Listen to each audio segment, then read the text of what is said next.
Remue ménage. Remue ménage.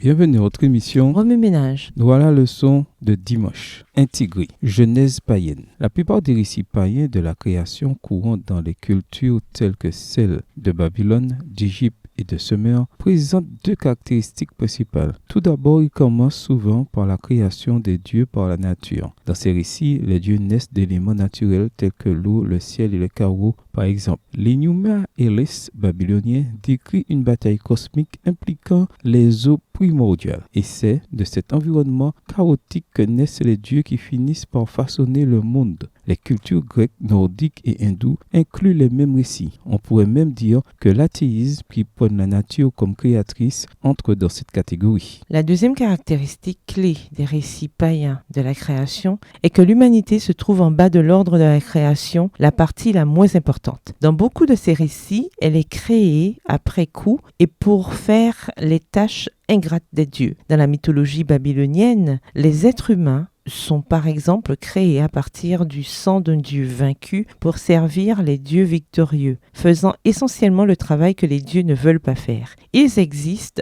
pour les satisfaire et leur valeur est essentiellement utilitaire, servir les besoins des dieux. Le récit biblique de la création renverse en revanche complètement ce scénario, générant ainsi un contraste frappant. Tout d'abord, la première différence est que Dieu ne naît pas de la nature. Au contraire, Dieu crée la nature. La Bible commence par la déclaration suivante. Au commencement, Dieu créa le ciel et la terre. Genèse 1, verset 1. Les dieux ou les forces naturelles ne se livrent pas à une bataille chaotique. Il suffit à Dieu de parler et tout existe. La lumière, le ciel, la terre et la mer. Voir Genèse 1, verset 3 à 10. Il est souverain sur toute la création. Il n'en est pas le produit. La deuxième différence, et la plus importante, est que l'humanité est la partie la plus importante de la création. Dieu a en effet déclaré « Faisons l'homme à notre image selon notre ressemblance ». Genèse 1, verset 26, version 8 secondes. L'être humain n'est pas simplement une créature parmi d'autres. Il est le reflet de Dieu lui-même. Il n'a pas été créé pour le servir de manière servile, mais a reçu la domination sur toutes les autres créatures. Contrairement au mythe ancien du Proche-Orient où l'homme est esclave des dieux, la Bible nous le présente comme un intendant et partenaire de Dieu dans la prise en charge du monde. Voir Genèse 1, verset 28. Genèse 2, le verset 7 offre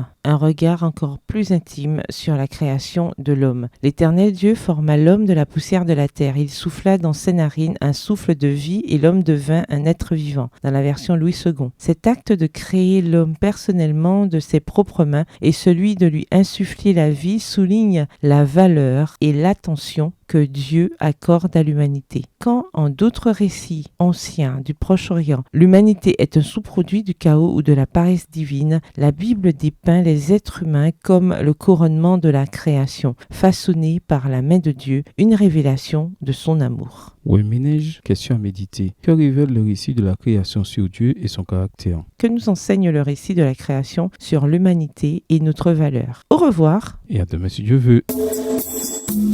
Remue ménage. Remue ménage.